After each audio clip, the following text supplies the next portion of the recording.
કેમ છો મિત્રો? મજામાં? આજના વિડીયો લેક્ચરની અંદર આપણે ગુજકેટ ક્રેશ કોર્સ માટે પ્રેક્ટિસ પેપર જે છે પાંચમું આપણે સોલ્યુશન કરવાના છીએ. ચાલો તો પાંચમું મોડેલ પેપર જે છે એનું સોલ્યુશન આપણે શરૂ કરીએ છીએ. સૌથી પહેલો પ્રશ્ન એમાં છે, બિલાડીના ચામડા સાથે ઘસેલા પ્લાસ્ટિકના બે સળિયા, પછી આપ્યું છે ખાલી જગ્યા, એટલે ઓપ્શનમાં આકર્ષે અપાકર્ષે એવું લખ્યું છે. હવે ફર સાથે જ્યારે પ્લાસ્ટિકના સળિયાને ઘસવામાં આવે તો પ્લાસ્ટિકના સળિયા શું બનશે? ઋણભારી.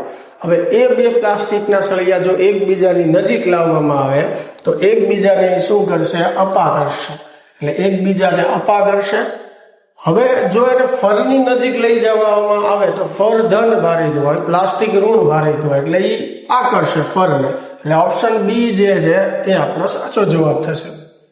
કોઈ પદાર્થ પરના વિદ્યુતભારનું અસ્તિત્વ પારખવા માટે, તો આ પણ એકદમ ઈઝી પ્રશ્ન છે, ઇલેક્ટ્રોસ્કોપનો ઉપયોગ થાય.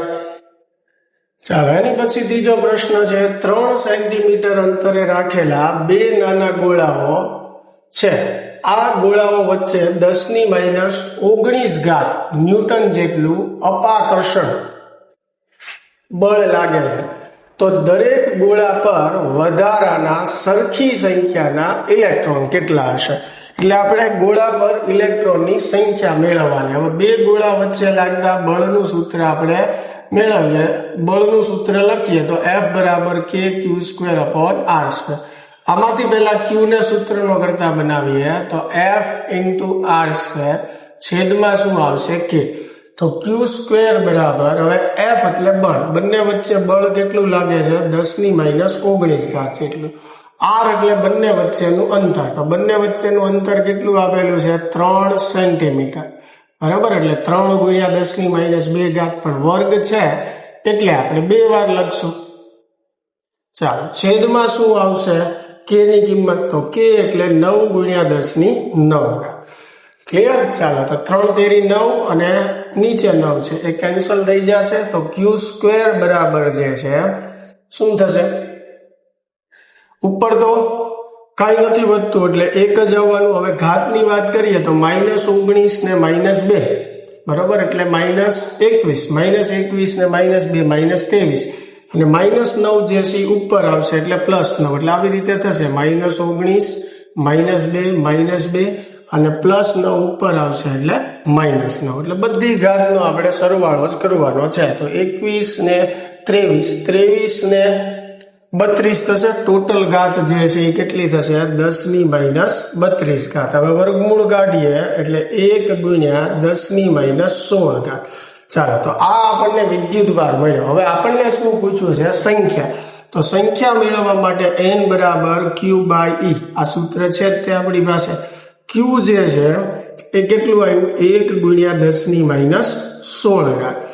નીચે e ની કિંમત 1.6 × 10⁻19, તો 1/1.6 કરશો 0.625 આવશે, ગુણ્યા 10⁻3, 10⁻3 ગુણી નાખશો એટલે આપણો આન્સર જે છે એ શું આવશે?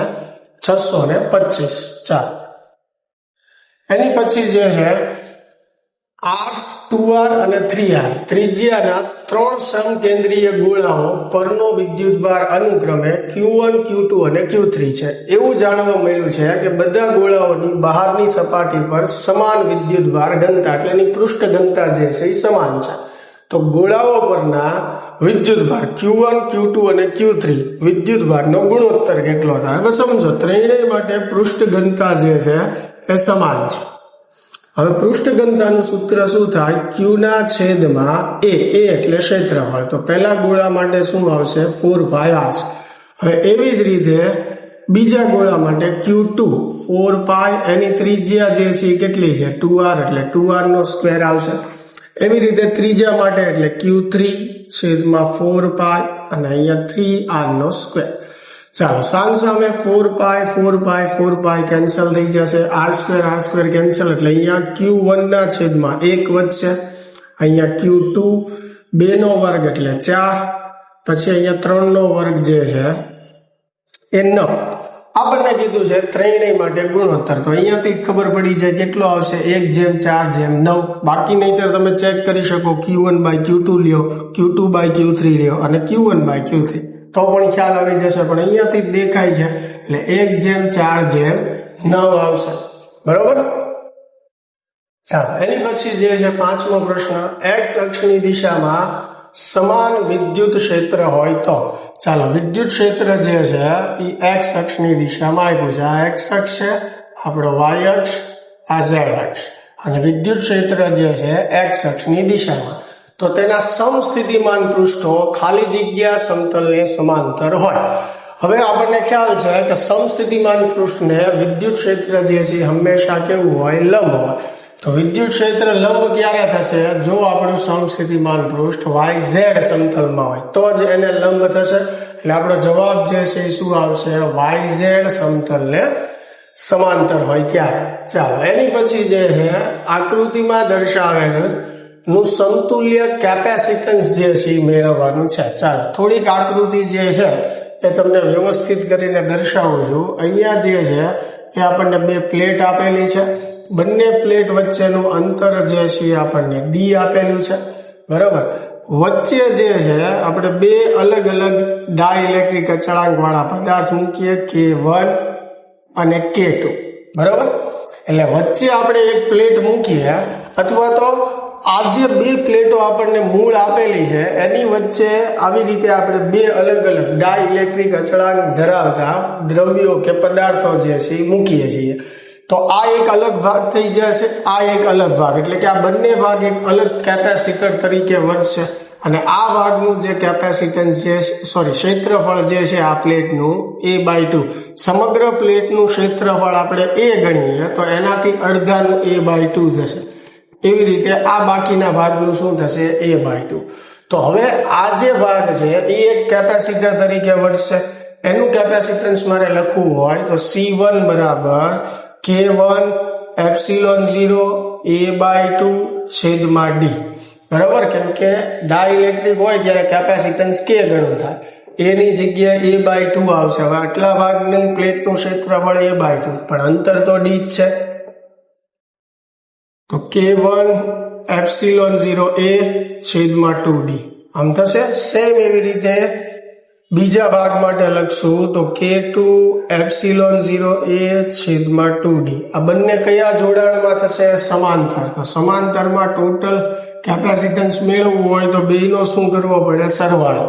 હવે આ બે સમીકરણનો આપણે સરવાળો કરીએ તો ε0 A/2D કોમન નીકળે તો અંદર શું વધશે? K1 plus K2.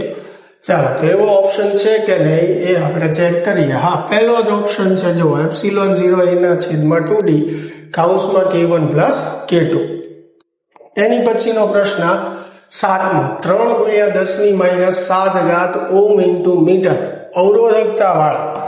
ચાલો અવરોધકતા આપેલી છે ρ 3×10⁻⁷ ઓહ્મ ઇન્ટુ મીટર. દ્રવ્યનો 1/1/100 એટલે એની લંબાઈ, પહોળાઈ ને ઊંચાઈ એમ આપેલું છે. બરોબર. પરિમાણ વાળા બ્લોકની બંને લંબચોરસ સપાટીઓ વચ્ચેનો અવરોધ. ચાલો આને પહેલા આપણે દોરવાનો પ્રયત્ન કરીએ. એક લંબઘન જેવું આપણને આપેલું છે. એમાં આ બાજુ જે છે એ સૌથી મોટી છે એટલે એની લંબાઈ 100 સેન્ટીમીટર. બાકી બંને જે છે એની લંબાઈ 1 સેન્ટીમીટર થશે. ચાલો આ રીતે આપેલું છે આપણને. હવે આપણને શું કીધું છે કે બંને લંબચોરસ સપાટીઓ. હવે લંબચોરસ એટલે આ સપાટી થઈ. બરાબર. એવી રીતે એની પાછળની સપાટી, એટલે આ બે સપાટી વચ્ચેનો આપણે અવરોધ કહેવાનો છે. હવે અવરોધનું સૂત્ર શું થાય? R બરાબર ρl/A. બરાબર. હવે ધ્યાનથી સમજો. ρ આપણને આપેલું છે, L એટલે આપણે લંબાઈ લેવાની. હવે લંબાઈ કઈ લેશું તો કે બે ચોરસો વચ્ચેની, એટલે આ 1 સેન્ટીમીટર આવશે. આ બે લંબચોરસો વચ્ચેની, તો આ બે લંબચોરસો વચ્ચેની એટલે 1 સેન્ટીમીટર થશે. હવે ક્ષેત્રફળ શું છે? આડછેદનું ક્ષેત્રફળ દર્શાવે છે. હવે આડછેદનું ક્ષેત્રફળ એટલે આ લંબચોરસ થશે. એટલે એનું ક્ષેત્રફળ આપણે મેળવવું હોય તો આ જે લંબચોરસ જે છે, બરાબર, અહીંયાથી આમ કાપવું પડશે ને તો એ લંબચોરસ ભાગ જ દેખાશે. એનું ક્ષેત્રફળ એટલે એની લંબાઈ ગુણ્યા પહોળાઈ. બરોબર, એટલે 100 સેન્ટીમીટરનો વર્ગ થશે. એટલે 100 ગુણ્યા 10⁻⁴ મીટરનો વર્ગ. આવી રીતે આપણે લખી શકીએ. ચાલો હવે બધી કિંમત આપણી પાસે છે, આપણે નક્કી કરી લીધું. રો જે છે એ 3 ગુણ્યા 10⁻⁷. એલ જે છે એ આ બે લંબચોરસો વચ્ચેની લંબાઈ એટલે 1 ગુણ્યા 10⁻². બરોબર, અને આ જે છે એ 100 ગુણ્યા 10⁻⁴ ક્ષેત્રફળ જે છે. બરોબર, ચાલો તો કેન્સલ કરશો, અહીંયા -2 100 અને 10⁻⁴ એટલે 10⁻². 10⁻² કેન્સલ થશે એટલે 3 ગુણ્યા 10⁻⁷. એટલે ઓપ્શન બી જે છે એ આપણો સાચો જવાબ થશે. બરાબર, ચાલો એની પછી જે છે 8 ઓહ્મ વાહકત્વ ધરાવતા તારને 20 વોલ્ટનો પીડી લાગુ પાડતા તારમાંથી વહેતો પ્રવાહ. એટલે વાહકત્વ આપેલું છે, ધારો કે એને હું જી વડે દર્શાવું તો પહેલી વાત તો અહીંયા ઓહમ નું આવે, 8 ઓહમ ઇનવર્સ આવે, કેમ કે વાહકત્વનો એકમ 1/, ઓહમ અથવા ઓહમ ઇનવર્સ થાય. એટલે એ આપણે ધ્યાન રાખશું. તો જી બરાબર 8 આપણને આપેલું છે, 20 વોલ્ટ, વી બરાબર 20 આપેલા છે. તો પ્રવાહ જે છે આપણે મેળવવાનો.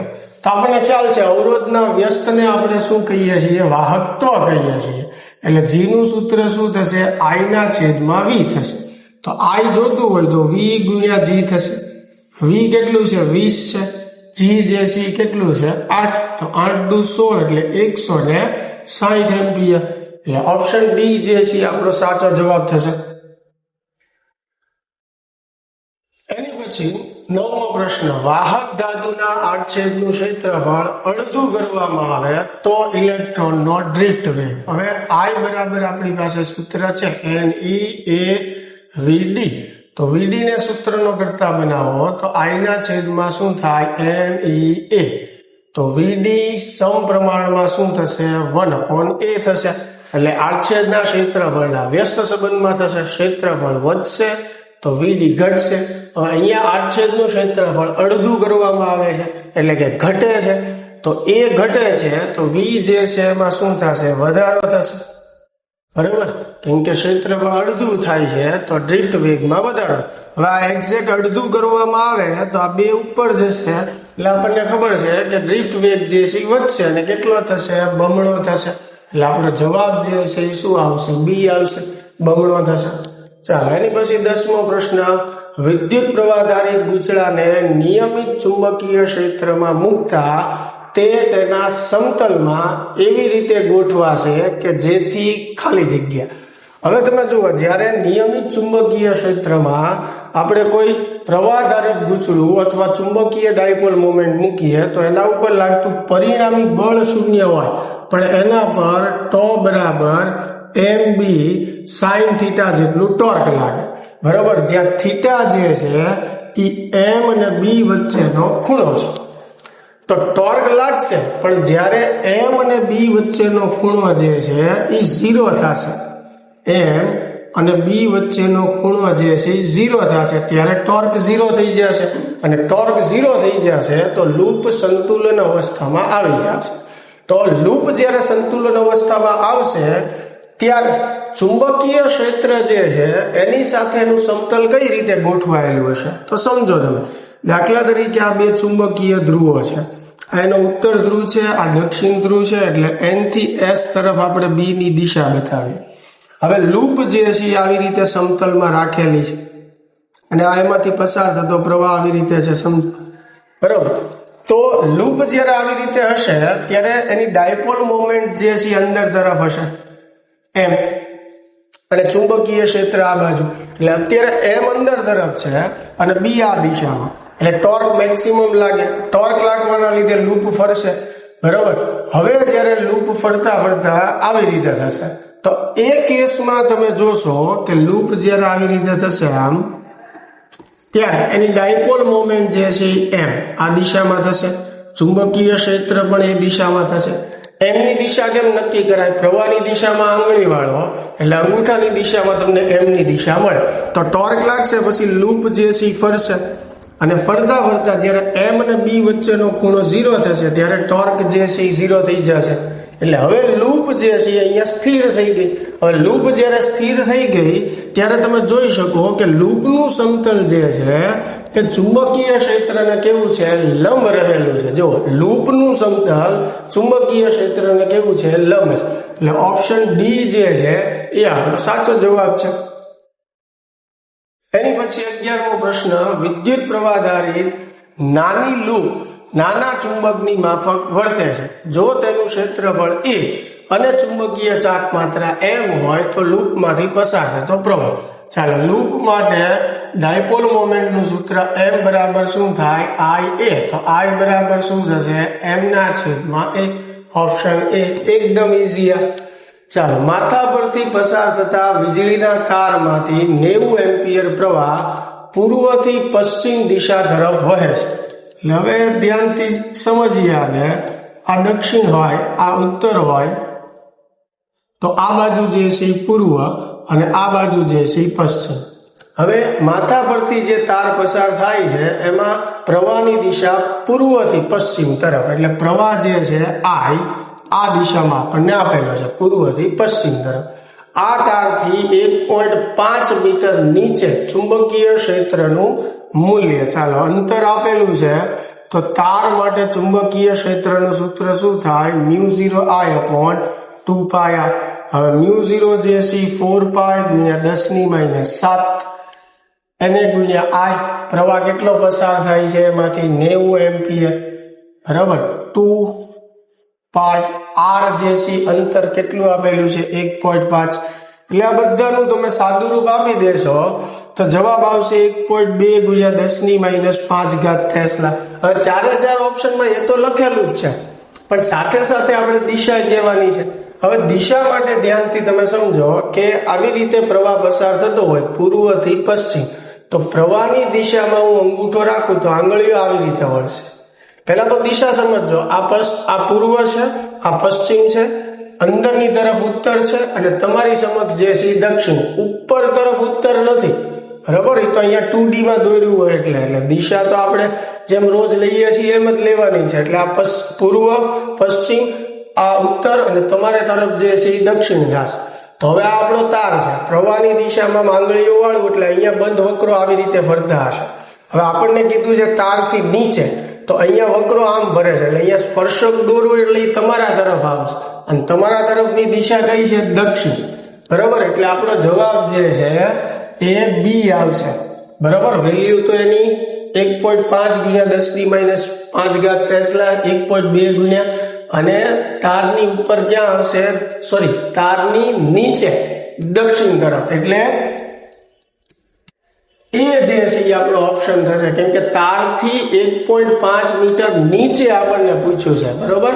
તો નીચે તરફ ક્યાં થશે, દક્ષિણ તરફ થશે. એટલે એ ખાસ આપણે ધ્યાન રાખવાનું. એટલે ઓપ્શન એ જે છે એ આપણો સાચો જવાબ છે. કેમ કે અહીંયા જુઓ પાછું ઉપર લખેલું છે, તારની ઉપર, તો ઉપર તરફ ક્યાં આવશે, ઉત્તર તરફ આવશે. તારની નીચે ક્યાં આવશે, દક્ષિણ તરફ. એટલે ઓપ્શન એ જે છે એ આપણો સાચો જવાબ છે. એની પછી 13મો પ્રશ્ન, ચુંબકીય ક્ષેત્રની તીવ્રતા એટલે. ચુંબકીય ક્ષેત્રની તીવ્રતા શું દર્શાવે, ચુંબકના એકમ ધ્રુવમાન દીઠ ચુંબક પર લાગતું બળ દર્શાવે. જેમ વિદ્યુત ક્ષેત્ર શું દર્શાવે, એકમ ધન વિદ્યુત ભાર દીઠ લાગતું બળ, એમ ચુંબકીય ક્ષેત્રના કેસમાં વિદ્યુત ભારની જગ્યાએ શું આવે, ધ્રુવ આવશે, અને વિદ્યુત બળની બદલે શું આવશે, ચુંબકીય બળ. એટલે એકમ ધ્રુવમાન દીઠ લાગતું ચુંબકીય બળ દર્શાવે. એની પછી 14મો, એક ગજિયા ચુંબકના 2 ટુકડા કરવામાં આવે તો બંને ટુકડા ચુંબકત્વ ગુમાવી દે નહીં, ખોટું છે. બંને ટુકડા જે છે એ સ્વતંત્ર રીતે 2 ચુંબક તરીકે વર્તે. એટલે ઓપ્શન બી જ આવશે. ચુંબકના બંને ધ્રુવો અલગ થઈ જાય, ના, એવું ન થાય. ડી ઓપ્શન, એક ટુકડો ચુંબક બને અને બીજો નહીં, તો એવું પણ ન થાય. સાચો આન્સર આપણો શું છે, બી છે. ચાલો, એની પછી જે છે 15મો પ્રશ્ન, એક આંટાવાળા ગુચળાને ચુંબકીય ક્ષેત્ર બી 0.5 I કેપમાં મૂકેલું છે. ચાલો, ચુંબકીય ક્ષેત્ર બી આપેલું છે 0.5 I કેપ. ગુચળાનો ક્ષેત્રફળ સદિશ જે છે એ આપેલો છે 30 I cap plus 16 J cap plus 25 કે અને આ આપેલું છે સેન્ટીમીટર સ્ક્વેર. તો આને મીટર સ્ક્વેરમાં હું લખું તો 30i plus 16j plus 25k ગુણ્યા 10⁻⁴ મીટર સ્ક્વેર. તો ગુચળા સાથે સંકળાયેલું ફ્લક્સનું સૂત્ર શું થાય? B.A. તો B અને A નો ડોટ ગુણાકાર કરવાનો છે. હવે ડોટ ગુણાકારમાં આપણને ખ્યાલ છે I અને J નો ડોટ ગુણાકાર 0 થાય, I અને K નો 0 થાય. I ડોટ I જ 1 થાય એટલે આ બંનેનો ગુણાકાર થશે. એટલે શું થશે? 30 ગુણ્યા 0.5. I ગુણ્યા I જે છે એ શું થઈ જશે? 1. એટલે કે I ડોટ I 1 થઈ જશે. અને અહીંયા 10⁻⁴ જે છે એ શું થશે? વધશે. બરોબર. તો આનું સાદુરૂપ એકદમ ઈઝી છે, એ તમે આપી દેશો એટલે પહેલો જવાબ આપણો જે છે 15 ગુણ્યા 10⁻⁴ વેબ. 30 ગુણ્યા 0.5 કરો, 5 તેરી 15, 15 થઈ જશે, ઘાત એમનેમ રહેશે. ચાલો, એની પછી સમાન આત્મપ્રેરકત્વ ધરાવતા બે ગુચળાઓને સમાંતરમાં જોડવામાં આવતા સમતુલ્ય આત્મપ્રેરકત્વ 5 મિલી હેનરી મળે. હવે સમાંતર માટે સૂત્ર શું છે?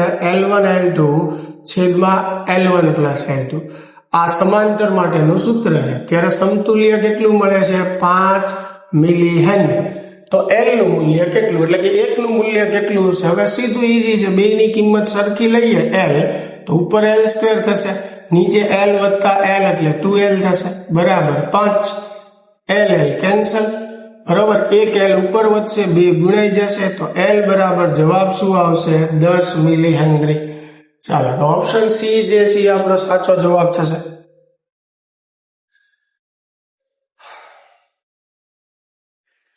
એની પછી 17મો પ્રશ્ન, વિદ્યુત ચુંબકીય પ્રેરણ અંગેના ફેરેડેના નિયમ મુજબ બદલાતું જતું ચુંબકીય ક્ષેત્ર વિદ્યુત ક્ષેત્ર ઉત્પન્ન કરે. પહેલો જ ઓપ્શન જે છે એ સાચો છે. ફેરેડેએ શું કીધું હતું કે બદલાતું જતું ચુંબકીય ક્ષેત્ર વિદ્યુત ક્ષેત્ર ઉત્પન્ન કરે છે. બાકી બીજા ઓપ્શન વાંચી શકો. બદલાતું જતું વિદ્યુત ક્ષેત્ર ચુંબકીય ક્ષેત્ર ઉત્પન્ન કરે. આ વાત જે છે એ મેક્સવેલે કરી હતી એટલે નહીં આવે. આપણને ફેરેડેનું પૂછ્યું છે. ગતિમાન વિદ્યુતભાર સાથે ચુંબકીય ક્ષેત્ર સંકળાયેલ હોય છે, બરોબર. તો એ પણ ફેરેડે નથી કીધેલું. ઉપરનામાંથી એક પણ નહીં, એ પણ નહીં આવે, કારણ કે આ કારણ આપણને ખબર છે કે ફેરેડે કીધેલું છે. એટલે ઓપ્શન એ જે છે આપણો સાચો જવાબ છે. ચાલો, 220 વોલ્ટ સપ્લાય માટે એક વિદ્યુત બલ્બ 100 વોટનું રેટિંગ ધરાવે તો બલ્બનો અવરોધ P બરાબર શું થાય? V²/R. તો R બરાબર શું થશે? V²/P. V કેટલું છે? 220. વર્ગ છે એટલે 2 વાર લખીએ 100, બરોબર. ગણેલો છે ઘણી વાર, જૂના વિડીયો લેક્ચરમાં પણ આ પ્રશ્ન આવી ગયેલો છે. 484 ઓહ્મ જે છે એ આપણો સાચો જવાબ છે. એની પછી એક સ્ટેપ અપ ટ્રાન્સફોર્મરમાં આટાઓની સંખ્યાનો ગુણોત્તર 1:2 છે. એટલે કે NS/NP જે છે એ આપણને આપેલું છે 1/2. એક લેગ્રાન્જ કોષ એટલે કે બેટરી સેલ પ્રાથમિક ગુચળા સાથે જોડવામાં આવે તો ગૌણ ગુચળા સાથે મળતો વોલ્ટેજ જે છે કેટલો થશે? હવે સમજો, અહીંયા સેલ જોડેલો, સેલ એટલે બેટરી, બેટરી જે છે કયો પ્રવાહ આપશે? DC, બરોબર. તો ટ્રાન્સફોર્મર આપણને ખબર છે કયા પ્રવાહમાં કે કયા વોલ્ટેજમાં કાર્યરત થાય? AC માં. DC માં એ કાર્યરત થાય નહીં. એટલે સીધી વાત છે કે જવાબ આપણો શું આવશે? 0, કારણ કે આપણે એને DC સપ્લાય આપીએ છીએ તો એમાં એ વર્ક જ નહીં કરે, બરોબર. એટલે ડી જવાબ આવશે. ચાલો, વોટલેસ પ્રવાહ ખાલી જગ્યા પરિપથમાં શક્ય છે તો LC પરિપથમાં. 3 એવા પરિપથ છે AC પરિપથ કે જેને તમે વોટલેસ પરિપથ કહી શકો, માત્ર L, માત્ર C અને LC. એટલે ઓપ્શન ડી જે છે આપણો સાચો જવાબ. 21મો પ્રશ્ન, વિદ્યુત ચુંબકીય તરંગોનો વેગ ખાલી જગ્યાને સમાંતર હોય છે તો શું આવશે? E×B આવશે, કારણ કે વિદ્યુત ચુંબકીય તરંગોના પ્રસરણની દિશા જે છે એ ક્યાં હોય છે? E×B ની દિશામાં હોય છે, બરોબર. ચાલો, પછી એક માધ્યમમાં પ્રગામી સમતલ વિદ્યુત ચુંબકીય તરંગ. ચાલો, વિદ્યુત ક્ષેત્રનું સમીકરણ આપણને આપેલું છે Ez બરાબર 100 cos 6 ગુણ્યા 10 ની 8 ઘાત ઇન્ટુ t પ્લસ 4x, એટલે આ સમીકરણને તમે E બરાબર E0 cos omega t plus kx સાથે સરખાવી શકો. તો આમાંથી તમને ખબર પડે કે t ની આગળ જે છે એ આપણી માટે શું થશે? ઓમેગા થશે, બરાબર, અને x ની આગળ જે છે એ k થશે. તો આપણને શું મેળવવાનું કીધું છે કે માધ્યમનો વક્રીભવનાંક મેળવો. ચાલો, માધ્યમના વક્રીભવનાંકનું સૂત્ર c ના છેદમાં v થાય. આપણી પાસે v નથી તો v ની જગ્યાએ શું લખી શકીએ આપણે? Omega by k. તો k જે છે ઉપર જશે નીચે, ઓમેગા c એટલે 3 ગુણ્યા 10 ની 8 ઘાત. k જે છે એ કેટલું છે? 4 છે. ઓમેગા 6 ગુણ્યા 10 ની 8 ઘાત, તો 3 દુ જે છે 6 અને 2 દુ 4, 10 ની 8 ઘાત કેન્સલ. તો વક્રીભવનાંક માધ્યમનો કેટલો આવશે? 2. આન્સર શું આવશે આપણો? 2. એની પછી 23મો પ્રશ્ન, 40 સેન્ટીમીટર વક્રતા ત્રિજ્યા ધરાવતા અંતર્ગોળ અરીસા વડે પ્રતિબિંબ વસ્તુ કરતા બમણું મળે છે, તો વસ્તુ ખાલી જગ્યા અંતરે હશે. અહીંયા સમજો, અંતર્ગોળ જે છે અરીસો આપ્યો છે જેની ત્રિજ્યા 40 સેન્ટીમીટર છે, એટલે એની કેન્દ્ર લંબાઈ જે છે એ 20 સેન્ટીમીટર થશે. એટલે જો આકૃતિ તમારી સમક્ષ તમે ઊભી કરો તો વક્રતા ત્રિજ્યા એટલે એ વક્રતા કેન્દ્રનું અંતર થયું, કેન્દ્ર લંબાઈ એટલે ફોકલ પ્લેન. હવે વસ્તુ કરતા બમણું પ્રતિબિંબ મળે છે, બરાબર. વસ્તુ કરતા મોટું પ્રતિબિંબ અંતર્ગોળ અરીસામાં 2 જ કેસમાં મળે. એક તો જો વસ્તુને આપણે C અને F વચ્ચે રાખી હોય. ક્યાં રાખી હોય? C અને F વચ્ચે. હવે C સુધીનું અંતર કેટલું છે? 40. F સુધીનું કેટલું છે? 20. એટલે આપણો જવાબ 40 થી 20 ની વચ્ચે હોય. તો એવા કેસમાં આપણને ખબર છે કે પ્રતિબિંબ જે છે એ C થી દૂર મળે, વાસ્તવિક ઉલટું અને વસ્તુ કરતા મોટું મળે. તો એક એવો કેસ ઈ આવી શકે કે જેમાં આપણી વસ્તુ 40 થી 20 ની વચ્ચે હોય. બીજો કેસ શું આવે કે 20 અને આ જે ધ્રુવ છે એટલે કે 0 થી 20 ની વચ્ચે હોય, ત્યારે પ્રતિબિંબ જે છે અરીસાની પાછળ મળે આપણને, આભાસી ચત્તુ અને વસ્તુ કરતા મોટું મળે. તો 0 થી 20 ની વચ્ચે હોઈ શકે, પણ ઓપ્શનમાં તમે જુઓ કે 0 થી 20 ની વચ્ચે એક ઓપ્શન જ નથી, બરોબર છે. એટલે એનો અર્થ એવો છે કે વસ્તુ અહીંયા નથી. હવે 20 અને 40 વચ્ચે હોય એવું તો એક જ ઓપ્શન છે 30, એટલે આપણો આન્સર જે છે એ શું થશે? 30. તો આવી રીતે પણ તમે નક્કી કરી શકો. હવે માનો કે આવી રીતે નક્કી કરતા નથી આવડતું, તો આપણી પાસે મોટવણીનું સૂત્ર છે m બરાબર f ના છેદમાં f માઇનસ u. વસ્તુ કરતા બમણું મળે છે એટલે મોટવણી 2 થશે અને સંજ્ઞા પદ્ધતિ પ્રમાણે -2. અંતર્ગોળ અરીસા માટે કેન્દ્ર લંબાઈની સંજ્ઞા માઇનસ એટલે -20, નીચે -20. u મેળવવું છે એટલે એની સંજ્ઞા નહીં મૂકીએ આપણે, સામસામે માઇનસ કેન્સલ, આ -20 -u. 2 જે છે એને છેદમાં લઈએ એટલે જવાબ અહીંયા આવશે 10. મારે જોઈએ છીએ u, તો -u ને ઓલી બાજુ જવા દઈએ, આ -20 પ્લસ 10 આ બાજુ આવે -10 અને -u ઓલી બાજુ જશે પ્લસ. તો u બરાબર શું થશે? -30. પણ જો કોન્સેપ્ટ ક્લિયર હોય તો જવાબ જે છે અગાઉ જે મેં તમને શીખવાડ્યું એ પ્રમાણે પણ નક્કી થઈ શકે. ચાલો, એની પછી છે પ્રિઝમનો ક્રાંતિક કોણ 40 છે, તો નિર્ગમન કિરણ મેળવવા માટે પ્રિઝમ કોણ જે છે એ ખાલી જગ્યા હોવો જોઈએ. તો એની માટે આપણને ખ્યાલ છે ક્રાંતિક કોણ આપેલું હોય અને જો પ્રિઝમ દ્વારા આપણે પૂર્ણ આંતરિક પરાવર્તનની ઘટનાની વાત કરતા હોઈએ તો એ બરાબર જે છે એ શું થવું પડે? 2c, જ્યાં c જે છે એ શું છે? ક્રાંતિક કોણ છે, બરાબર છે. 2c જે છે કેટલું આપેલું છે? 40. તો 40 દુ કેટલા થશે? 80. એટલે આપણો ફાઇનલ આન્સર જે છે એ શું આવશે? 80 આવશે, બરાબર. ચાલો, એની પછી જે છે 25મો પ્રશ્ન, એક ટાંકીને 12.5 સેન્ટીમીટરની ઊંચાઈ સુધી પાણીથી ભરવામાં આવેલી છે. ચાલો, એમાં પ્રવાહીની સાચી ઊંડાઈ 12.5 સેન્ટીમીટર છે. ટાંકીના તળિયે રહેલી સોય એટલે કે સોયની જે સાચી ઊંડાઈ છે એ 12.5 5 સેન્ટીમીટર છે, માઇક્રોસ્કોપ વડે જોતા 9.4 સેન્ટીમીટરે મળે છે.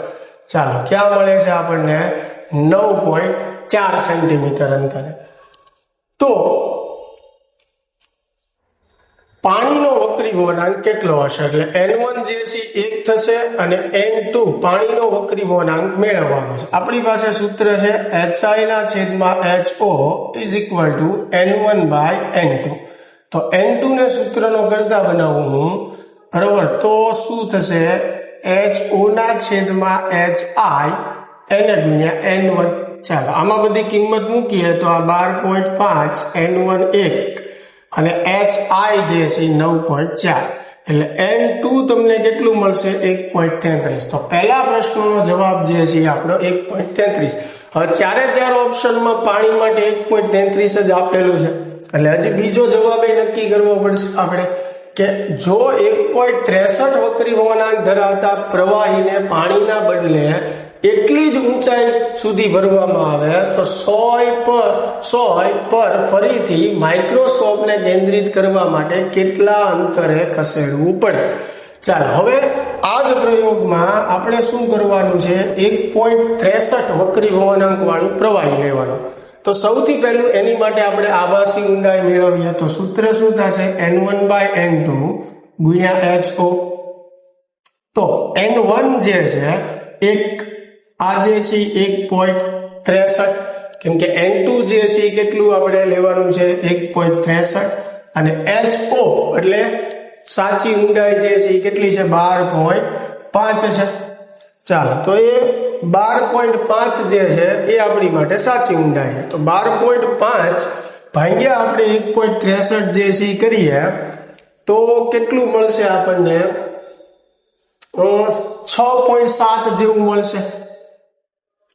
બરાબર, કરી જોજો એકવાર. 12.5 ભાગ્યા 1.63 એટલે 6.7 જેવું જે છે આપણને મળશે. એકવાર આપણે ચેક જ કરી લઈએ, કેલ્ક્યુલેટરમાં કરી જોઈએ કે 12.5 ભાગ્યા 1.63 જે છે કેટલું આવે છે.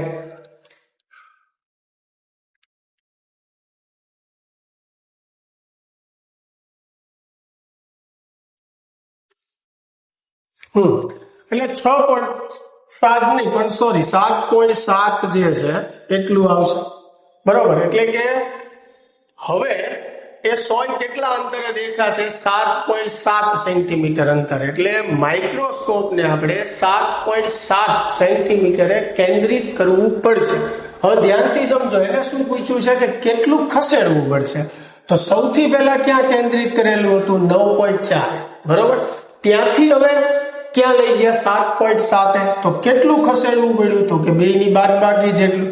તો 9.4 માંથી તમે 7.7 જે છે એ બાદ કરશો એટલે જવાબ જે છે એ આપણો 1.7 સેન્ટીમીટર આવશે. એટલે ફાઇનલ આન્સર આપણો એ થશે. પાણીનો વક્રી વળાંક 1.33 અને માઇક્રોસ્કોપને કેટલું ખસેડવું પડશે? 1.7 સેન્ટીમીટર જેટલું. ચાલો, એની પછીનો પ્રશ્ન, વ્યતિકરણ ભાગમાં મહત્તમ અને લઘુત્તમ તીવ્રતાનો ગુણોત્તર. ચાલો, મહત્તમ I મેક્સિમમ અને મિનિમમ તીવ્રતાનો ગુણોત્તર 36:1 હોય તો કંપ વિસ્તારનો ગુણોત્તર મેળવો. ચાલો, કંપ વિસ્તાર જે છે તીવ્રતા જે છે એ કંપ વિસ્તારના વર્ગના સમપ્રમાણમાં હોય. બરોબર, તો I મેક્સિમમ જે છે એની જગ્યાએ A² મેક્સિમમ લખી શકાય, I મિનિમમ ની જગ્યાએ A² મિનિમમ લખી શકાય. 36/1 બંને બાજુ વર્ગમૂળ લઈ લઈએ તો A મેક્સિમમ છેદમાં A મિનિમમ બરાબર કેટલા થશે? 36 નું વર્ગમૂળ 6, 1 નું 1, અને એમને રાખીએ છીએ. ચાલો, હવે મેક્સિમમ કંપ વિસ્તાર એટલે બંને કંપ વિસ્તારનો સરવાળો, મિનિમમ એટલે બંનેની બાદબાકી. બરાબર, એટલે A મેક્સિમમ ની જગ્યાએ A1 + A2 લખ્યું, A મિનિમમ ની જગ્યાએ A1 - A2 આપણે લખ્યું. હવે બંને બાજુ યોગ વિયોગ લઈએ, અંશમાંથી છેદ જે છે અંશમાં છેદ ઉમેરીએ અને બાદ કરીએ. અંશમાં આપણે છેદ જે છે ઉમેરીએ છીએ અને બાદ કરીએ છીએ. બરોબર, ઉપર જે છે એ ઉમેર્યું, નીચે જે છે એ બાદ કર્યું. સેમ એવી રીતે જમણી બાજુ અંશમાં જે છે આપણે છેદ ઉમેરીએ, બરોબર, અને છેદ બાદ કરીએ, ઉપર સરવાળો, નીચે બાદ બાકી. બરોબર, ચાલો તો a2 અને -a2 cancel, plus a1 -a1 જે છે કેન્સલ. તો a1 વત્તા a1 જે છે 2a1, a2 વત્તા a2 એટલે 2a2, ઉપર 6 વત્તા 1 એટલે 7 થશે, નીચે 6 - 1 એટલે 5 થશે. તો 2 કેન્સલ, તો a1/a2 ઇઝ ઇક્વલ ટુ આવ્યું 7/5. તો ફાઇનલ આન્સર આપણો જે છે એ ડી થશે, 7/5. a1/a2 આપણે મેળવવાનું છે. ચાલો, એની પછી 27મો પ્રશ્ન જે છે, યંગના વ્યતિકરણના પ્રયોગમાં જો બે સ્લિટ વચ્ચેનું અંતર વપરાયેલ પ્રકાશની તરંગ લંબાઈ જેટલું જ હોય તો પડદા પર વધારેમાં વધારે કેટલી પ્રકાશિત શલાકા મળે. પહેલા તો પ્રકાશિત શલાકાની વાત છે, એટલે પથ તફાવત d sin θ બરાબર શું લખી શકાય? n lambda. હવે એવું કીધું છે કે બે સ્લિટ વચ્ચેનું અંતર એટલે કે ડી વપરાયેલ પ્રકાશની તરંગ લંબાઈ જેટલું હોય, એટલે એની જગ્યાએ તમે શું લખી શકો? લેમ્બડા. બરોબર, ડી ની જગ્યાએ લેમ્બડા લખી શકાય. તો લેમ્બડા જે છે એ કેન્સલ થશે, એટલે n બરાબર શું થશે? sin θ. બરોબર, હવે વધારેમાં વધારે એટલે મેક્સિમમ કિંમત મેળવવા માટે સાઇન ની કિંમત મેક્સિમમ થવી જોઈએ, અને સાઇન ની મેક્સિમમ કિંમત થાય 1, તો n બરાબર આપણને જવાબ શું મળશે? 1. એટલે કે પ્રથમ ક્રમની પ્રકાશિત શલાકા આપણને મળશે. હવે પ્રથમ ક્રમની કેટલી મળે આપણને? ટોટલ 2, એક ઉપર એક નીચે. તો પ્રથમ ક્રમની 2 શલાકા થઈ અને એક મધ્યસ્થ હોય ને પાછી વચ્ચે, તો ટોટલ શલાકાઓ કેટલી થઈ? 3. એટલે જ્યારે n બરાબર 1 છે તો એક તો પ્રથમ ક્રમની 2 મળે છે, એટલે 2 શલાકા એ થઈ, અને એક વચ્ચે મળે છે મધ્યસ્થ, એટલે ટોટલ જે છે કેટલી પ્રકાશિત શલાકા મળશે આપણને? 3. એટલે આન્સર જે છે આપણો એ આવશે.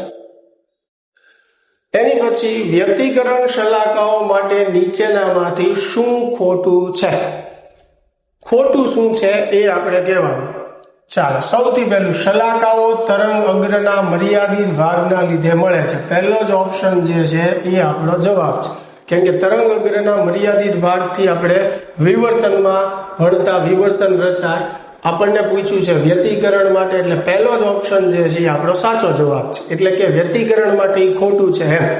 બાકી તો બીજા ઓપ્શન ચેક કરી લેવાના, બધી જ પ્રકાશિત શલાકાઓ સમાન હોય એ સાચું છે. બે ક્રમિક શલાકાઓ વચ્ચેનું અંતર અચળ એટલે કે એક સરખું હોય એ પણ સાચું છે. શલાકાઓ સુશબ્દ ઉદ્ગમોના લીધે મળે છે તો એ પણ સાચું છે. એટલે ઓપ્શન એ જે છે આપણો સાચો જવાબ છે.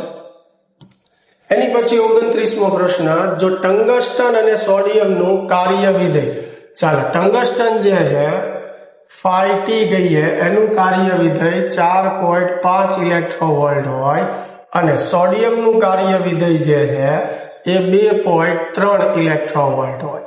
અને જો સોડિયમની થ્રેશોલ્ડ તરંગ લંબાઈ એટલે લેમ્બડા એને કહી દઈએ ને 5460 એંગસ્ટ્રોમ હોય, તો ટંગસ્ટનની થ્રેશોલ્ડ તરંગ લંબાઈ એટલે લેમ્બડા ટી જે છે એ મેળવવાનું.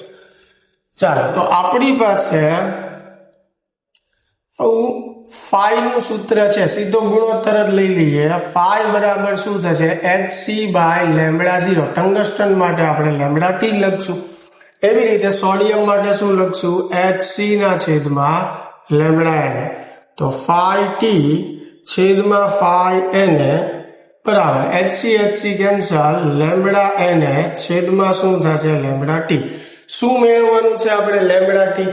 એટલે લેમ્બડા ટી જે છે એને સૂત્રનો કરતા બનાવીએ તો ફાઈ n ના છેદમાં ફાઈ ટી, બરાબર, લેમ્બડા ટી ઉપર જશે, આ બંને જે છે આ બાજુ આવશે, એને ગુણ્યા શું થશે? Lambda n.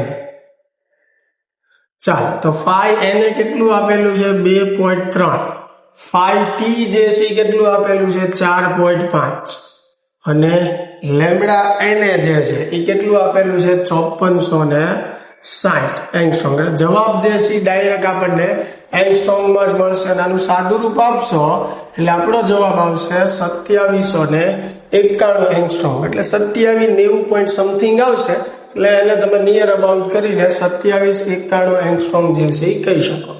ચાલો 30મો પ્રશ્ન જે છે, જો લક્ષ્ય દ્રવ્યનું કાર્ય વિધેય 1.24 ઇલેક્ટ્રોવોલ્ટ અને આપાત પ્રકાશની તરંગ લંબાઈ 436 નેનોમીટર હોય, એટલે પહેલું આપણને ફાઈ આપેલું છે વર્ક ફંક્શન, અને એની ઉપર જે પ્રકાશ આપાત કરવામાં આવે એની તરંગ લંબાઈ 436 નેનોમીટર છે, તો ફોટો ઇલેક્ટ્રોનનું ઉત્સર્જન અટકાવવા જરૂરી સ્ટોપિંગ પોટેન્શિયલ, ચાલો શું મેળવવાનું છે, આપણે V0 જે છે એ મેળવવાનો છે. બરાબર, તો આપણી પાસે સૂત્ર છે EV0 બરાબર hc by lambda minus phi. હવે ફાઈ જે છે એ અહીંયા ઇલેક્ટ્રોવોલ્ટમાં હોય, એટલે આ પદને ઇલેક્ટ્રોવોલ્ટમાં ફેરવવા માટે હું E વડે જે છે એ ભાગી નાખું.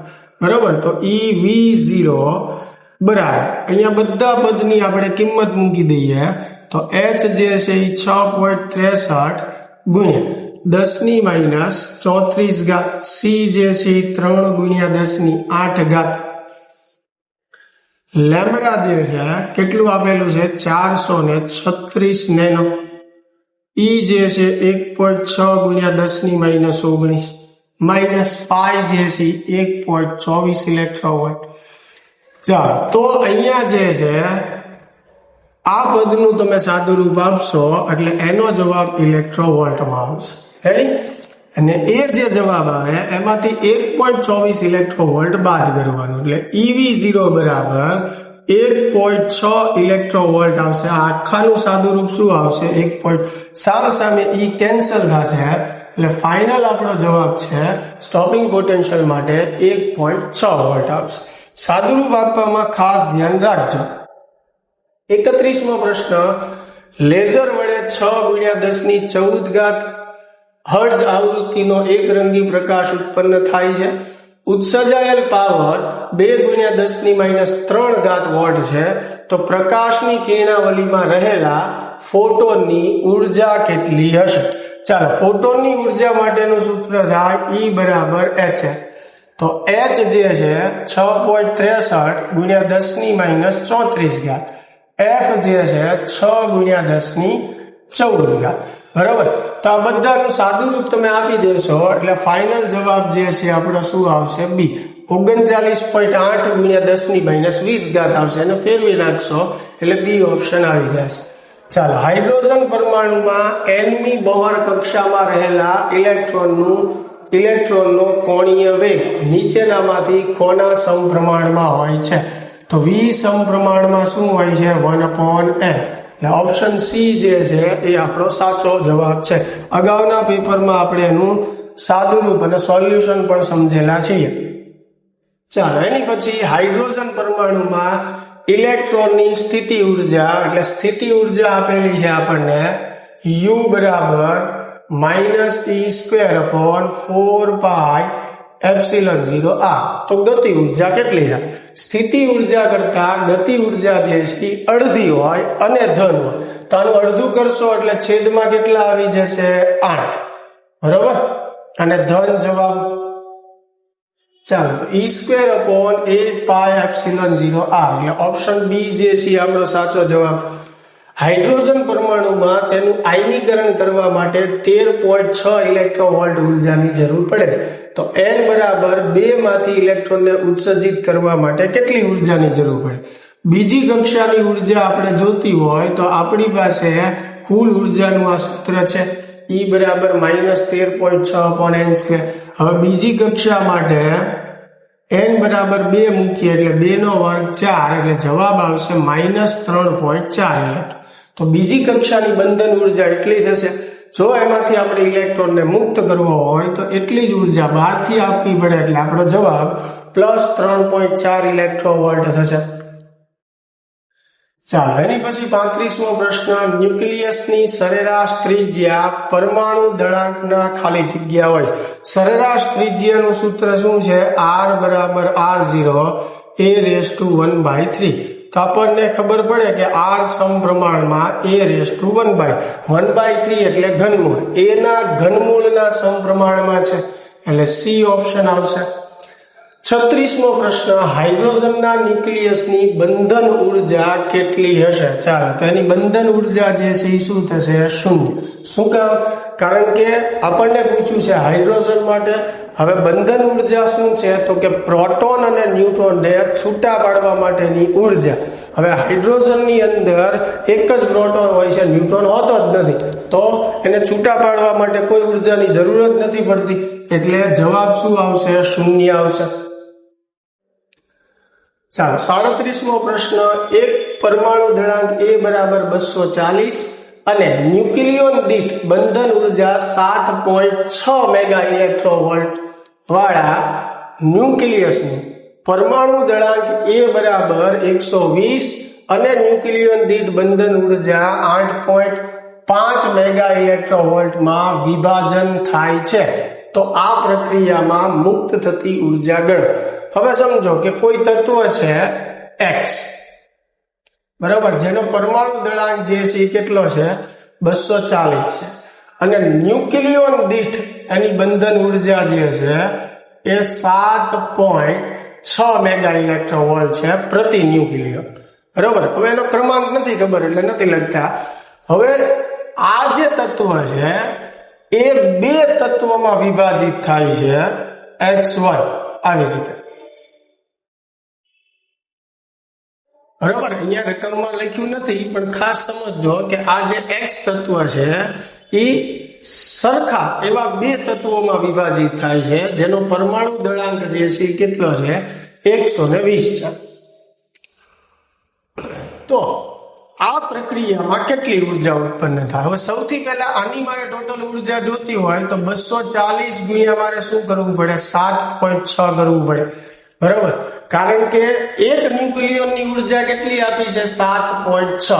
તો 240 ની કેટલી થશે? એટલે 240 ગુણ્યા શું કરવું પડશે? મારે 7.6 કરવું પડશે. ચાલો, તો 240 ગુણ્યા 7.6 જે છે કરશું એટલે આ જવાબ જે છે કેટલો આવશે? 1824 મેગા ઇલેક્ટ્રોવોલ્ટ આવશે, બરાબર.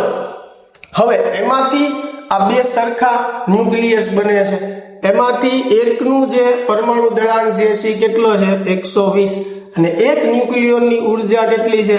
8.5 છે, બરાબર. હવે એવા ટોટલ કેટલા છે? 2. એટલે આ બેયની થઈને મારે ટોટલ ઉર્જા જોતી હોય તો આને ગુણ્યા પાછા મારે શું કરવા પડશે? 2. આ ધ્યાનથી સમજજો, એકની ટોટલ ઉર્જા જોતી હોય તો 120 ગુણ્યા એક ન્યુક્લિયોનની ઉર્જા, એટલે એક ન્યુક્લિયસની ટોટલ ઉર્જા મળી, એવા 2 છે, એટલે એને ગુણ્યા જે છે આપણે શું કર્યું? 2 કર્યું, બરાબર છે. એટલે ફાઇનલ જે છે આપણને જવાબ શું મળ્યો? 2040 મેગા ઇલેક્ટ્રોવોલ્ટ. ચાલો, તો હવે આ પ્રક્રિયામાં કેટલી ઉર્જા ઉત્પન્ન થઈ? તો 2040 માંથી આપણે 1824 જે છે એ શું કરવું પડશે?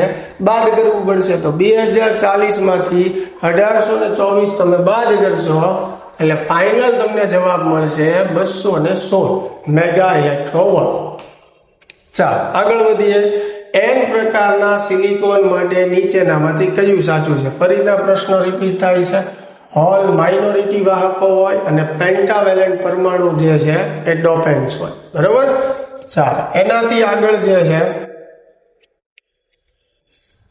39મો પ્રશ્ન, N પ્રકારનો અર્ધવાહક ખાલી જગ્યા ઉમેરવાથી મેળવી શકાય. ચાલો, N પ્રકારનો અર્ધવાહક જે છે એ શેનાથી બને? પેન્ટાવેલેન્ટ અશુદ્ધિથી. તો પેન્ટાવેલેન્ટ નું નામ ગોતો. ગેલિયમ ટ્રાઇવેલેન્ટ, આર્સેનિક જે છે એ પેન્ટાવેલેન્ટ છે, ઇન્ડિયમ જે છે એ ટ્રાઇવેલેન્ટ, એલ્યુમિનિયમ પણ ટ્રાઇવેલેન્ટ, એટલે ઓપ્શન બી જે છે એ આપણો સાચો જવાબ છે, બરાબર. શુદ્ધ સિલિકોનમાં આર્સેનિક ઉમેરવાથી, કારણ કે આર્સેનિક જે છે પેન્ટાવેલેન્ટ છે, પેન્ટાવેલેન્ટ ઉમેરવાથી N પ્રકાર બને. ચાલો, PN જંક્શનમાં મુક્ત ઇલેક્ટ્રોન અને હોલ સિવાયના વિસ્તારને શું કહેવાય?